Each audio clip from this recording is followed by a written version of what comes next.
Hello, welcome back. If you haven't seen me before, my name is Dave. I have a business that publishes authors online on Amazon and other big retailers.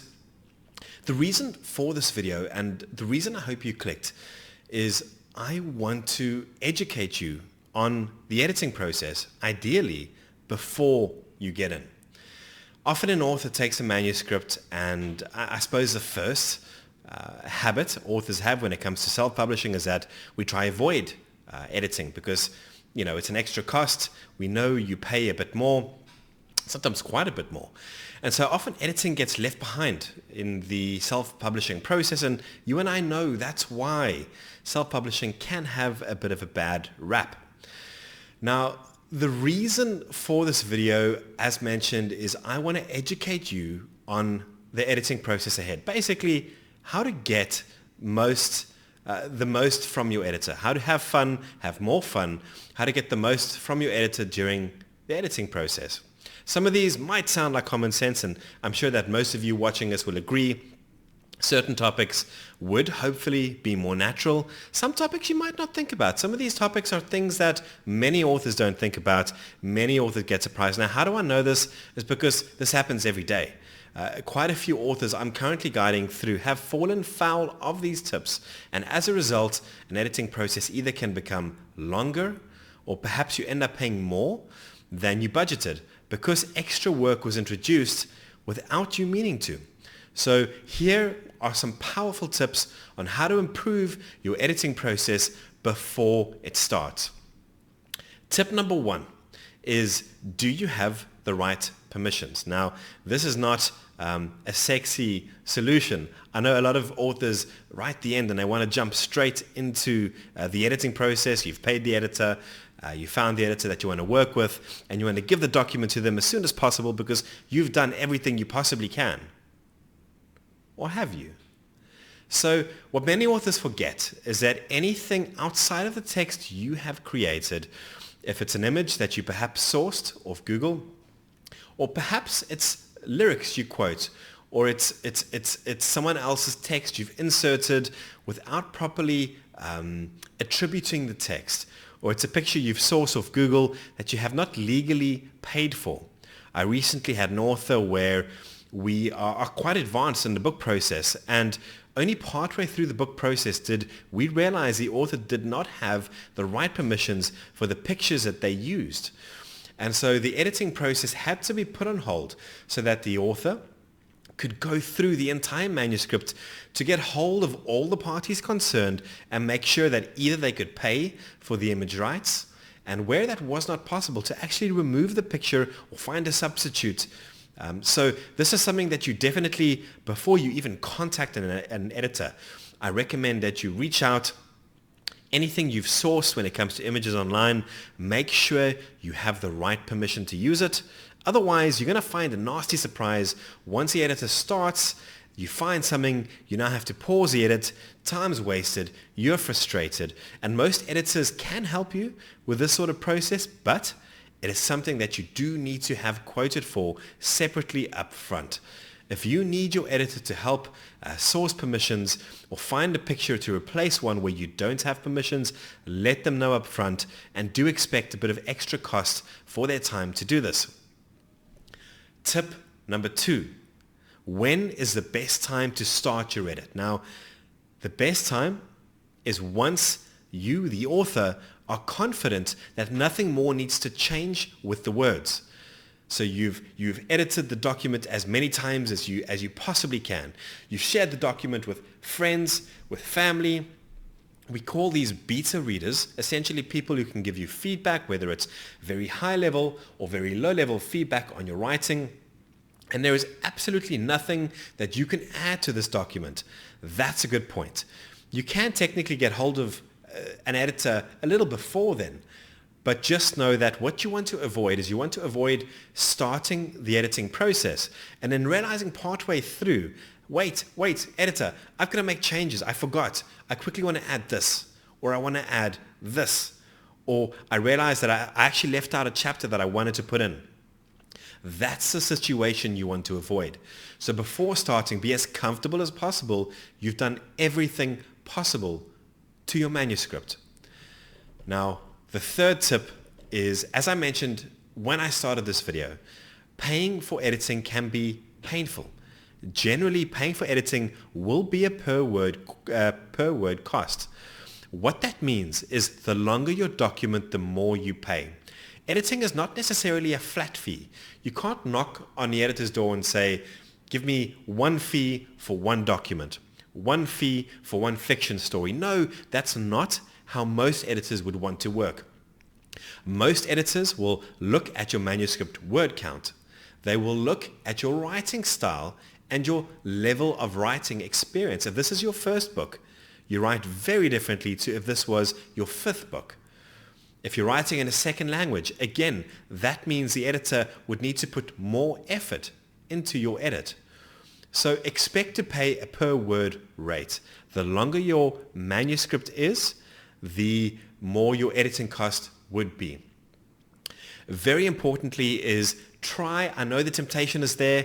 You want to find the cheapest editor or the editor who promises you they'll get it done as quickly as possible. And I'm here to tell you that please don't do that. Most often, you'll end up shooting yourself in the foot by choosing the editor based solely on price or delivery time.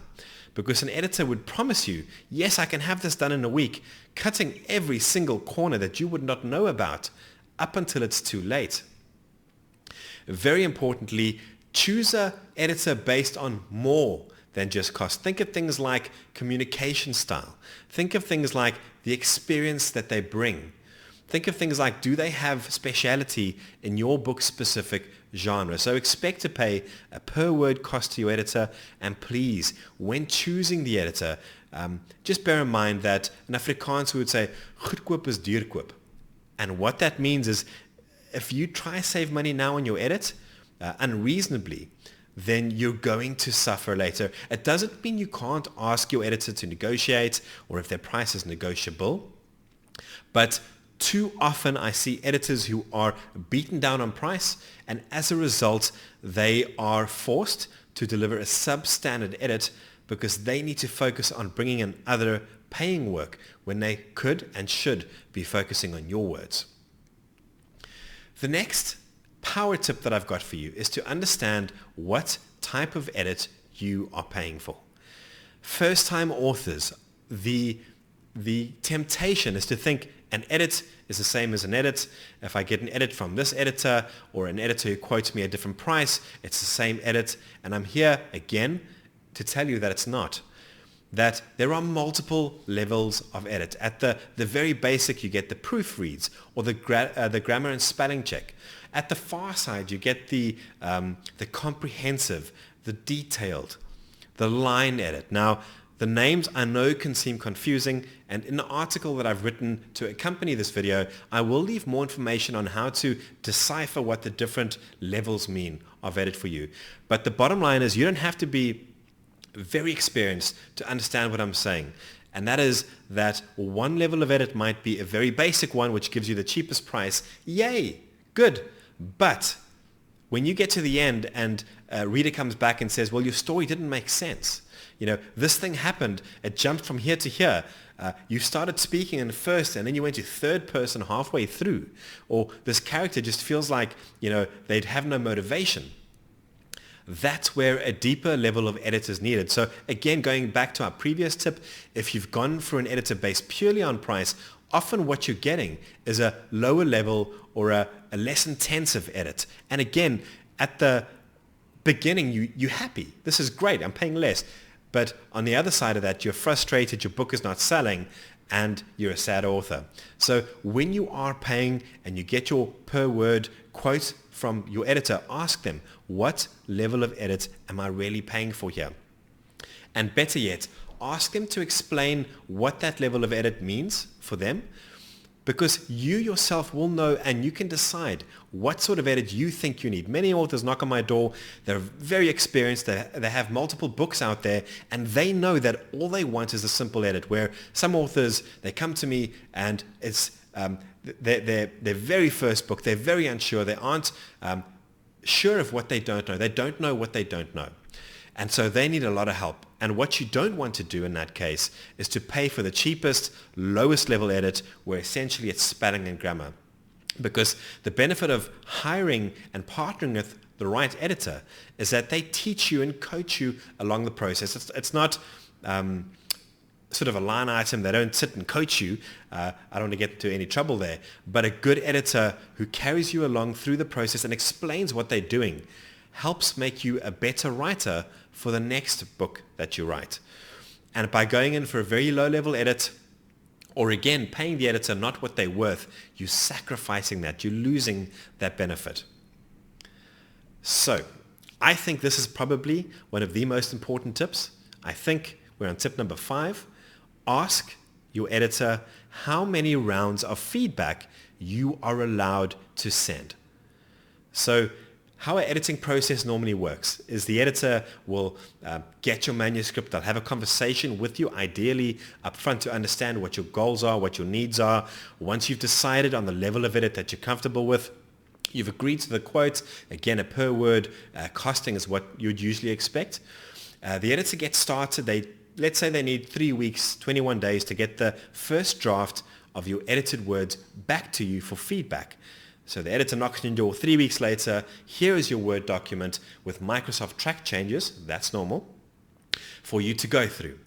Now, what is not true, what I don't want you to do is to have a look at the first part, maybe the first page, the first chapter, using Microsoft track changes, run back to the editor and say, editor, what's this? What's going on here? 1 email.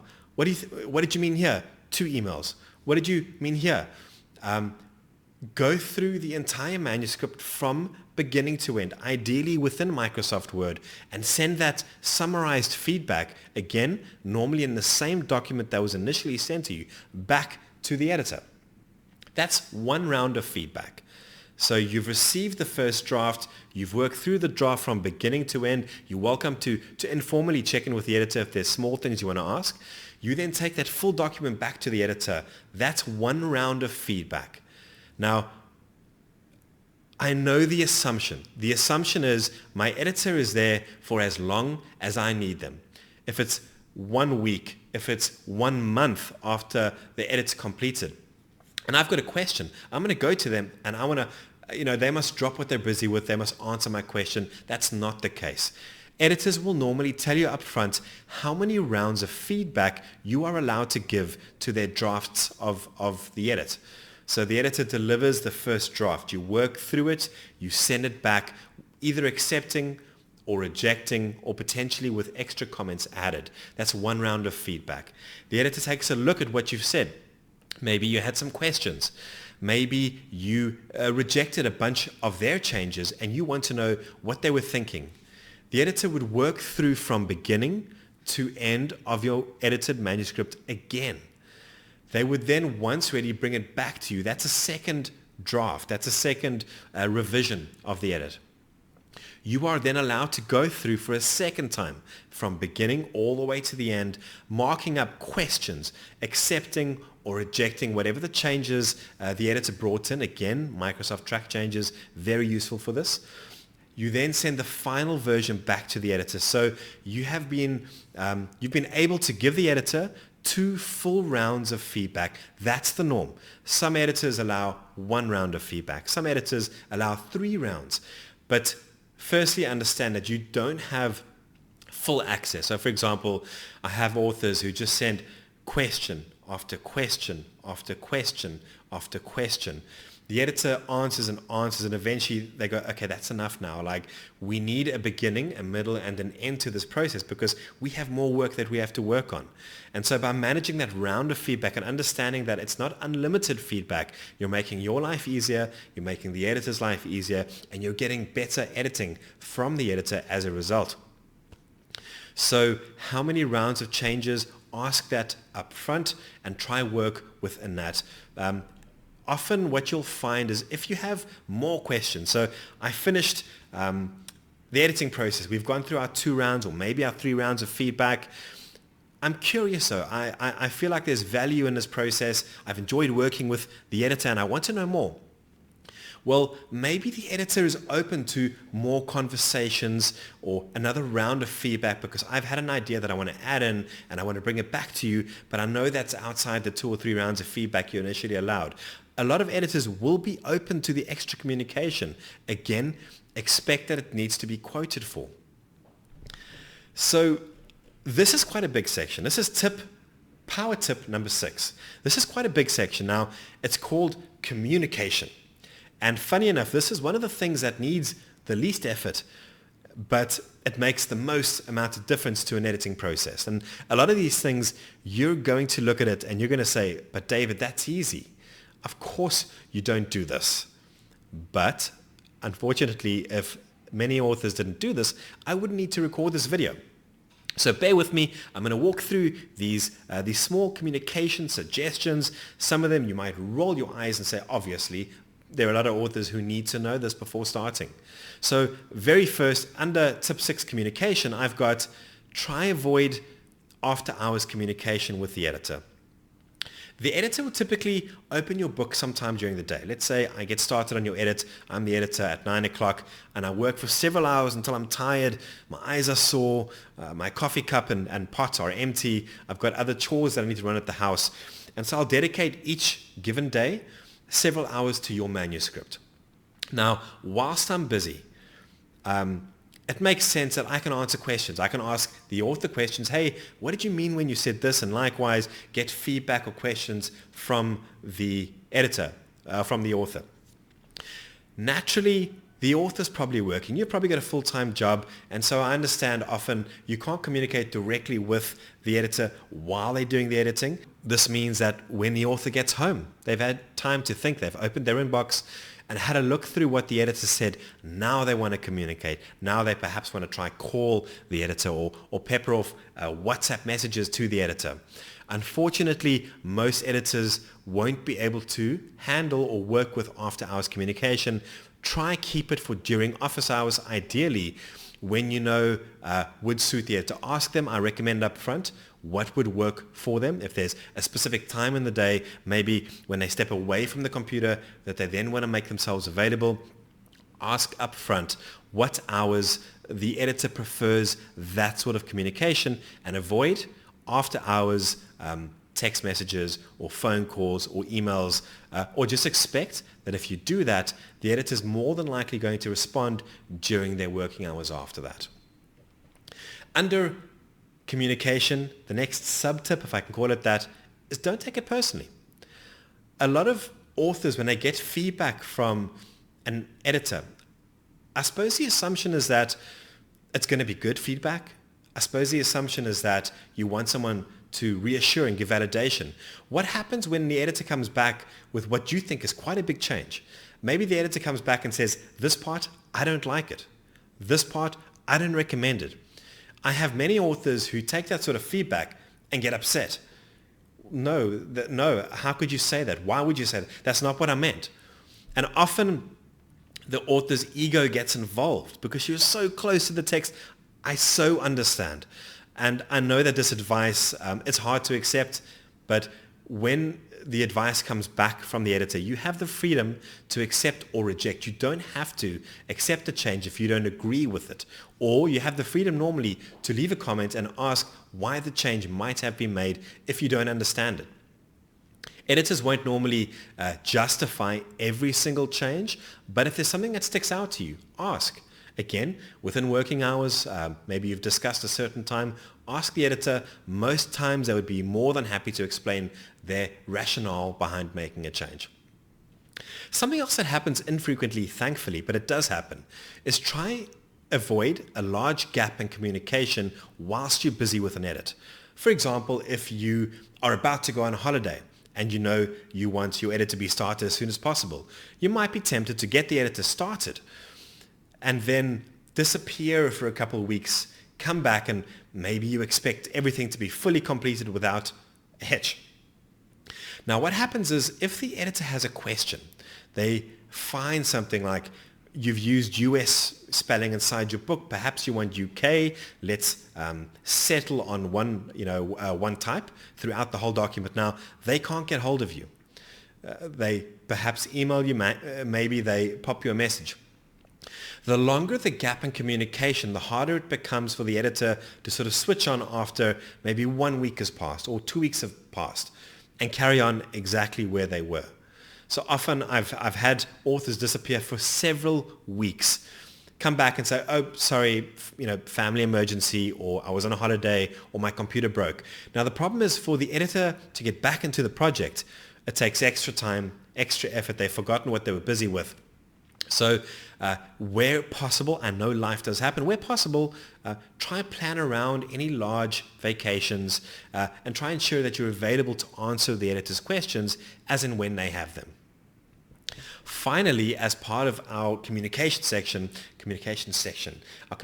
tip, try summarize your feedback sent to the editor. So instead of popping off one email as things occur to you and as you want to ask a question, try summarize either in the original document using Microsoft's commenting feature, or just have a single email with all your questions lined up, or a single document with all your questions lined up. The wrong way to do this is to send a message for every single question or send an email for every single question, because now your editor gets flooded. They struggle to find all the bits and pieces. You more than likely would find some emails go missing or some questions don't get answered. So as far as you possibly can, try summarize every bit of feedback to your editor, going back to what I spoke about earlier with those rounds of feedback where you are giving sort of a complete document with all the questions back into the editor. Okay, if you've made it this far, thank you. It has been great sharing some knowledge with you. I hope you've enjoyed it. Our final tip is tip number 7, accepting that no one is perfect. Many times an author gets back their manuscript and they will find a mistake that the editor did not pick up. That is normal. No editor, no human being, no person will find every single mistake. Understand up front that most editors have a certain tolerance, a certain percentage of mistakes that is accepted will sneak through the editing process. Life happens. Human beings are imperfect. And no one editor will find everything. This is often why best-selling authors will have more than one editor work through their book. Many have 2 or 3 editors work on their single book project, and still mistakes will get through. So before you start, understand that when you do get that first draft back, you will very possibly find mistakes the editor did not see. Some might be interpretation. The editor says, I don't think it's a mistake, where you feel it is.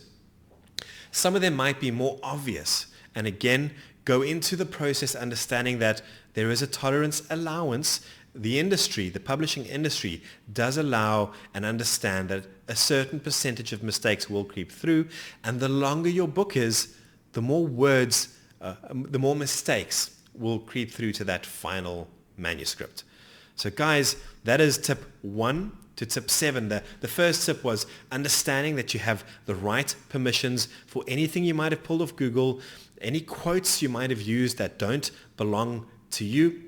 Ensure upfront before you even consider editing, ensure you've got the permissions. Maybe you've paid for images that you've used from the relevant sources, or you've attributed, if it is freely available, let's say you have found something on Wikipedia, that you've attributed the picture and the source correctly.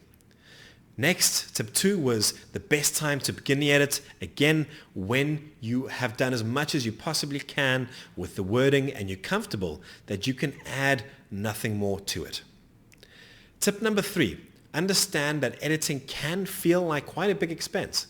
It is a per word cost. The longer you write, the bigger your editing bill will be. What I can promise you is that cutting corners on the editing bill will come back and bite you when you start asking questions about marketing your book, or when you start getting negative reviews on Amazon, for example, about things that were found in the book that should have been corrected by an editor.